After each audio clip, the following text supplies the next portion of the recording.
Welcome to the bunkerlabs.org/all-in series. So this is an all-in interview series to hear from entrepreneurs and city leaders who are in the fight, who are right alongside you, doing the work to grow their businesses in these challenging times. So today we are live in Nashville. So I'm coming from my quarantine in Franklin. Nicole is in Nashville. So welcome to the all-in interview series. Nicole, if you could introduce yourself and tell us about your company, and let's get into it.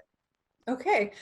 Thank you, Blake. Thanks for letting me come on and do this and help. My name's Nicole Terwey. I am a life coach, sport nutrition specialist, and personal trainer, and I help people undo their urges to overeat. So I really I specialize in weight loss, mostly the mental, emotional piece, and my company's called Nicole Terwey Coaching. Yeah, I think I could use that right now because I am in the, I'm trying to get my daughter to go to sleep. And every time she wakes up, I just like immediately go and like pound some chocolate. So it's like it's working, but it's not helping my waistline. So, so Nicole, you've got, an interesting story, competitive weightlifter and bodybuilder and U.S. Navy. So tell us a little bit about, what you're doing right now. What are you going to keep doing in your coaching and training and fitness company in order to continue to move forward? So I feel like I was one of the fortunate ones during this time because my business is online. I coach through Zoom just like this or through phone calls. So I wasn't affected as far as having a business, a venue, a location. And I really am grateful for that. So what I'm doing is I'm still coaching. I still have clients. I'm still coaching, but I am offering free coaching because and still around weight loss and overeating, because a lot of people are turning to that to feel better. And it's one of those things that will creep up, whether you don't see it right now, but maybe 2 to 4 weeks from now, it'll be an added stress that could be stopped right now. So that I wanted to offer, and I am offering until the social distancing is lifted, free life and weight loss coaching, just because I want to be able to help, because these are difficult times for a lot of people. And that's such an interesting part about this community of veterans and entrepreneurs of trying to figure out a way to serve. I mean, that's the whole point of this interview series, is to hear your story, to hear what you're doing. Talk to us a little bit about what you're going to stop doing. So maybe what are some of the things that were distractions or things that were keeping you, or maybe you felt like you needed to do, but for whatever reason, you're like, I'm done, we're going to stop and focus on something else. So one thing that really got to me, so I work from home, it's just me and my dog. And boredom would be one thing that would creep in a lot with me. So then I would procrastinate. And when my husband started working from home a week ago, just having him around kind of picked up the ante for me. And I was like, oh, I don't want him to see me kind of lingering around, walking, kind of like, lagging towards my office and like not seeing him interested. Like he's working his ass off because he's working like 16, 18 hours a day now because it's from home, but he's still really working. So I promised myself that I'm just going to stop doing that, because I noticed that and this is what I coach on as far as with food. So with like for me, when I would feel bored, I would not do the work or not focus as much. I wouldn't get things done as efficiently or as quickly or as timely as I wanted to. And the reason I was feeling bored isn't because I work from home, or it's because my dog is here, or because things have changed. It's literally because I was thinking like, oh, I have time for this. And I believe that to be true. And that's what kind of created this feeling of boredom in me, kind of like a lackadaisical feeling. And I wasn't being very productive. So I decided to ask myself how I really wanted to feel during this time, knowing that really for me, circumstances haven't really changed that much, but I knew my productivity level could go up. And because I knew that I was looking at my results as like, I'm not getting as far as I could be.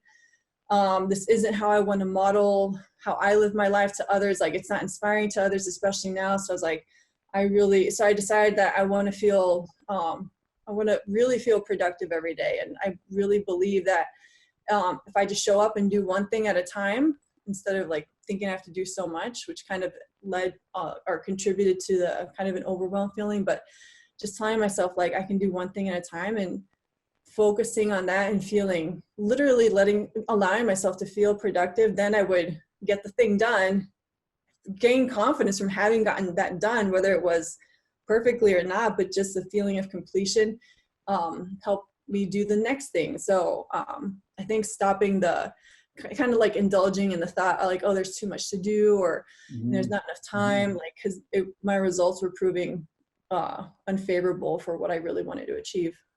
Well, one thing at a time. It's such a simple concept, but it's so powerful, right? Like you think, Admiral McRaven's like big kind of claim to fame was when he gave a speech at University of Texas on making your bed. And now we you do that, and you're like, I've already done one thing today. And you said something that I really loved. How do I want to feel today?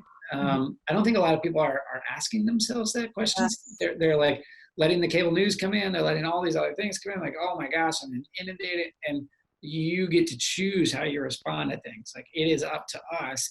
And right now the world needs great leaders like you and, like Chris McPhee, who is just on, and like Mike Stedman and others, to lead the way and model the way. And so I think that that's a really powerful thing, is that we need to check in mentally and be present and be aware, and just know that it can be as simple as like, how do I want to feel, and what's the one thing, one thing at a time to get done. So that's great. Tell us, what are you going to start doing? What's different? Where maybe is your focus going to grow toward? So it's interesting.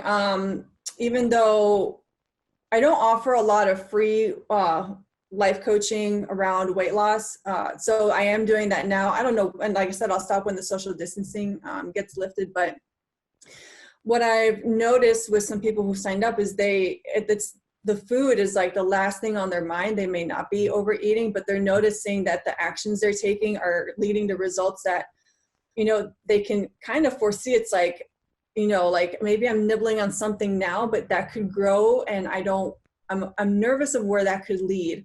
So I'm doing more coaching. It's a little different, more coaching around kind of like catastrophizing, kind of like disaster thinking, right? And like what you said, like people don't really know don't really give themselves permission to feel in a different way than they are now. Because really, it's hard for people to, and this is what I coach on, it's like, it's hard for people to separate how they're feeling from a circumstance, right? So it's like, they think the stress and overwhelm, a lot of people think the stress and overwhelm right now is coming from their business not being open because of coronavirus, because of rules and social distancing. And when they're feeling stressed and overwhelmed, their actions that come from feeling that way are not helpful and aren't serving them, right? Those actions could be overeating, or maybe even turning to drinking, or like staying in bed, or not being motivated to put in the effort to try something new, or really take ownership of where they are right now, and maybe asking for help, and they're not maybe like testing and seeing new things, right? So because that overwhelm or that stress just keeps them kind of stuck, and then they notice this, but they don't see that it's not the business doors being closed. It's not, for now, it's not coronavirus. It's the way they're thinking about it. It's their thoughts about the thing that's creating how they're feeling. And from those feelings, their actions are going to create a result that's going to reflect what they're thinking. So just knowing that you actually have control over how you're feeling, because if you can pay attention and find the signal, which is all an emotion is, find out how you're feeling and see your actions from feeling that way. If that's not serving you, you are allowed to change how you feel. During this time, even, you are allowed to feel confident. You're allowed to feel productive. You're allowed to feel determined. You're allowed to feel inspired. Because when you feel that way, because it doesn't matter the circumstance, it's the same circumstance, but when you allow yourself to feel determined and inspired, your actions will reflect what you're choosing to believe, will reflect maybe a new avenue for your business, new opportunities for your business that you weren't allowing yourself to even look at when you were keeping yourself in overwhelm and stress. So yeah, I think you summed it up well with, you are allowed to, fill in the blank, you're allowed to. So So real quick, what's maybe one resource that folks you think would be helpful for folks right now? And then what is one way that people could connect a dot for you or help you at Nicole Terwey Life Coaching? So I do have 5 videos that are on undoing urges, and it's applied to food, but you can really apply it to anything else, because people are giving in right now to urges to feel better, and that doesn't mean they're turning to food. They can be turning to maybe distancing themselves away from people, like the urge to isolate themselves, or the urge to maybe overdrink or something, or the urge to maybe gamble, and something that's not going to help them. So I have these 5 videos that help with undoing urges, which is really acknowledging any kind of fear around them. So those 5 videos, I can send you guys a link, but if you go to NicoleTerwey.com, it'll be on the blog tab at the bottom. So that's where you can access them. And then I think as far as a resource, the book I'm reading right now can really be helpful. It's called The Richest Man in Babylon. It's a short read, but it's very powerful, and it kind of keeps you in good perspective as far as like money and certain things that you need for your well-being is concerned. Well, thank you for sharing. So Undoing Urges can be found at NicoleTerwey.com. That's Terwey, Nicole Terwey. Yeah, U.S. Navy veteran, Nashville city leader, and entrepreneur. So thank you for sharing your story. People, please go check out NicoleTerwey.com and understand that you are, you're allowed to feel good, and you're allowed to also ask yourself how do I want to feel, and just I think leave it with the basics of taking it one thing at a time. So thank you so much, Nicole. Last word to you. Just hang in there, everyone. Just because things aren't permanent, you are in charge of how you think and how you feel and how you act and behave and the results you create for yourself. And once you take ownership of that, no coronavirus, no change in your circumstances can affect you, and you'll be unstoppable. Love it. Thank you, Nicole. Thanks, Blake.